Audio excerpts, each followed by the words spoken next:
back to the La Rachetta Show. We've been a while since we filmed any episodes due to COVID-19. We've been on a bit of a hiatus, but we are so anxious to film some new episodes for you all.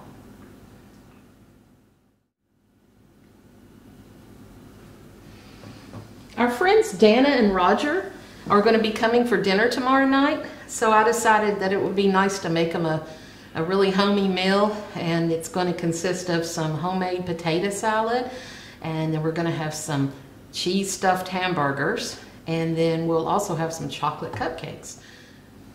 They have a Frisian horse ranch out in Crossville, Tennessee, which is probably a couple hundred miles from us.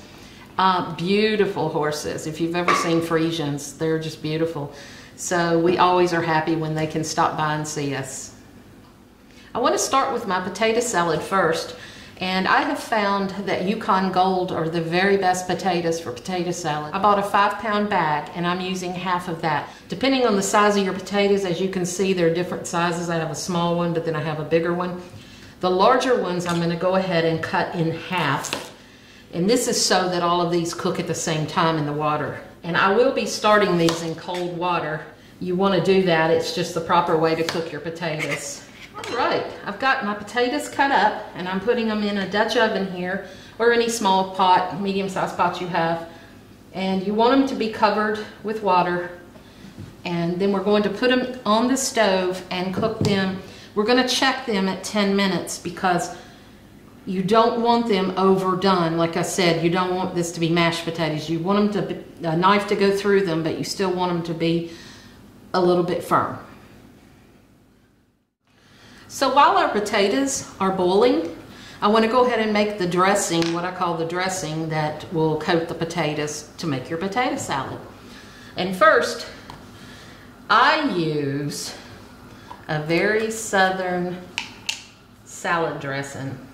Salad dressing basically has a little bit more of a tang than mayonnaise. You are welcome to use mayonnaise if you don't like the other. And we're going to use a cup. And another trick I find, I use one of my great big measuring cups, and it's wonderful to whisk everything together.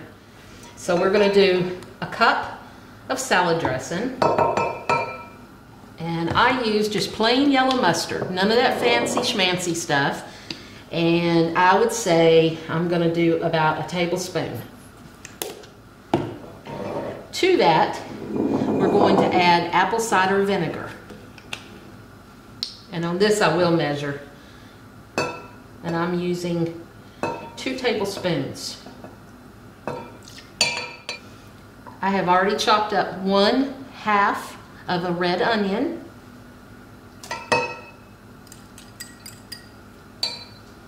I also like green onion, and I've used 2 thin green onions chopped with the green and white. Start incorporating that. And I also chopped up some celery. And I'm going to be using about probably 2 stalks. Now these were large stalks of celery. If you don't care for celery as much, you can cut that out totally. I just think it really gives it a good crunch, and it's the way my mom always made it. Something new that I am going to add is some fresh dill. And I'm using about a tablespoon of dill. Now, I am going to put some sweet pickle relish in this as well. But the dill actually enhances a little bit of that pickly flavor, so it's really good. Also, we're going to add, I just use kosher salt, and I'm putting about, because potatoes need a lot of salt, so I'm putting about 2 big handfuls. It's probably equal to about 2 teaspoons. You don't want to put too much salt in. You can always add more, but you can't take it out. I have about a tablespoon of sugar.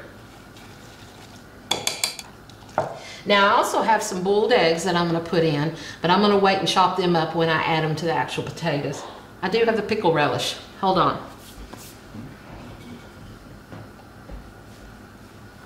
And with your pickle relish, I would say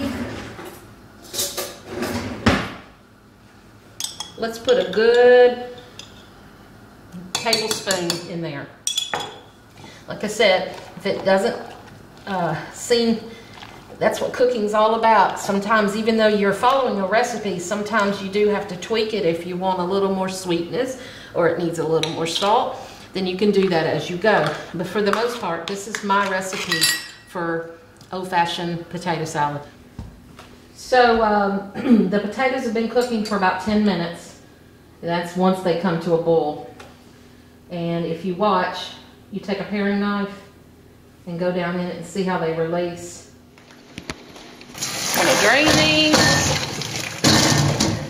Whew. Get you a steam bath on your face while you're at it. And what I'm going to do is just make sure that's all. I'll just rest them up on here. I'm going to let these drain here. I've just put on top of the pot they were in and let them cool off for about 15 minutes because I've got to pull the peeling off and I can't touch them obviously while they're this hot. So I've let these cool. They're still a little tiny bit warm, but that's okay. As you can see, I'm taking a paring knife. This is the easiest way I've found to get the peeling off of these. You just want to get all of it off. Let's cut this into about, see how they're still firm, but they are pliable. So I'm going to get a clean bowl here, and I'm cutting them, I'm quartering them, basically, because you want them into reasonably bite-sized pieces for your guest. Alrighty, we have let our potatoes cool. They've been chopped, and I tried to go in and chop them a little bit more. I told you quarter them, but if some of them were a little too big, then I took them down a little bit further so they'd be more bite-sized. And I have boiled 3 hard-boiled eggs, and those have been cold and been sitting for a while. And basically 2 of them, I'm going to leave one over here reserved. 2 of them I want to dice up. I didn't add this to that salad mixture, salad dressing. You just kind of want to do this separately so it's incorporated properly. And because you mix that too much, these eggs would just fall totally apart. This is white and yellow. And this is part of the southern thing again. This just really makes a difference. And if you don't like eggs, again, I guess you could leave it out. But I'm giving you my version. Remember the dressing we made up? Stirring it up again. You just want to pour that over all that luscious goodness over those potatoes. Another reason you cool your potatoes before you put this sauce on them, there's lots of school of thoughts, but it's been proven that potatoes will continue to leach out water. And if those potatoes are hot and you add this to it, you're going to have a gloppy mess. And if you've ever had potato salad that was just mushy, that's not good eats. So that's why we cooled them totally. Just want to kind of fold that in. And boy, this is going to be so good tomorrow evening when Roger and Dana come. The longer this sits, the more it melds, and it is just delicious. And of course you want to taste it to make sure it's properly seasoned. I use some freshly ground pepper, my handy dandy pepper grinder that I just love. And just a small amount, it's probably 1/4 teaspoon or less. And lastly, that other boiled egg, this just makes it pretty. I'm going to slice it, thin slices.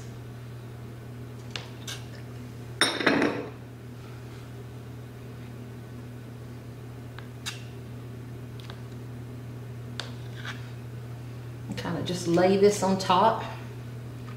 Just makes it look pretty. And we want to taste this. Make sure our salt is right. So you just want to get a piece of potato and celery and a little bit of everything. I think that's perfect.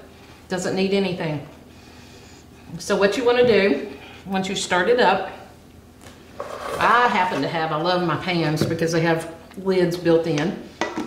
You want to stick this on here, make sure it's covered. If you don't have this, just use plastic wrapper, aluminum foil. And you want to put this in a refrigerator at least, I would say at least 12 hours. You want to really chill it down, and like I said, those flavors are going to develop, and it's just delicious. And I hope you all have enjoyed this recipe.